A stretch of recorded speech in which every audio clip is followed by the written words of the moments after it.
आज मैया यशोदा ने गलती कर दी, इसीलिए बवंडर में फंस गई। बिना विचारे सो करे सो पाछे पछताए, काम बिगाड़े आप नो जगत में होत हसाए।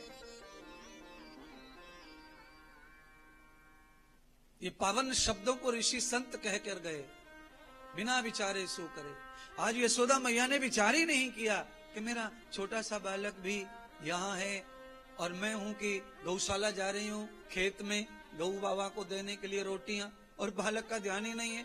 और बालक तो बड़ा ही नहीं है, बालक तो 12 ही महीने का हुआ है और अकेला छोड़ के छत पे चली गई। 12 महीने का बालक, 2 महीने, 2 साल का बालक, 1.5 साल का बालक छत के ऊपर कभी भी अकेला नहीं चढ़े, न जाए न खेले। इस बात का ख्याल माँ को रखना चाहिए कि बालक का बैलेंस बिगड़ा ऊपर से तो मौत ही हाथ आएगी।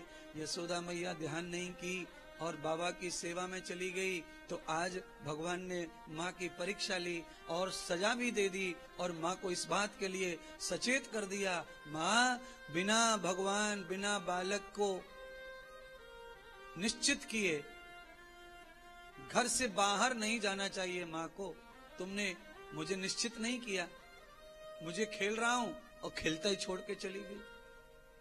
कुछ औरतें ऐसी उलायत माने जल्दी करती हैं, कुछ औरतों का जल्दी रहता है ऐसा ही। बच्चा खेल रहा है, खाना पका रही है, कोई नहीं पालने में, अभी तो दूध पिलाया है, काम पे लग गई। अरे वो दूध पिलाया है तो उसका पेट ही तो भरा है, उसकी हरकत थोड़ी रुकी है दूध पीने से। अगर वो खेलता है, कूदता है और बड़ा कोई नुकसान कर लेता है तो आपको बड़ा पड़ेगा मुश्किल। इसीलिए ऐसी स्थिति में बालक के ऊपर एक नजर हमेशा रहनी चाहिए। बालक के ऊपर एक नजर रहने से क्या होता है? बालक का स्वास्थ्य अच्छा होता है, बालक का संस्कार अच्छा होता है, बालक की दिनचर्या अच्छी होती है, बालक का स्वास्थ्य, बालक के विचार, बालक के जीवन में समय अच्छा रहता है।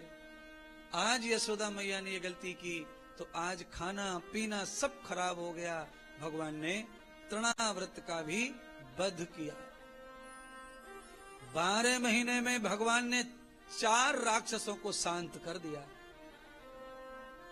चारों राक्षस शांत हो गए, समाप्त हो गए। इससे अब गांव में ये बात सिद्ध हो गई कि ये बालक नहीं है, सच में ये ब्रह्म है, परमात्मा है। गोकुल के लोग इस बात को मानने लग गए कि ये भगवान ही है।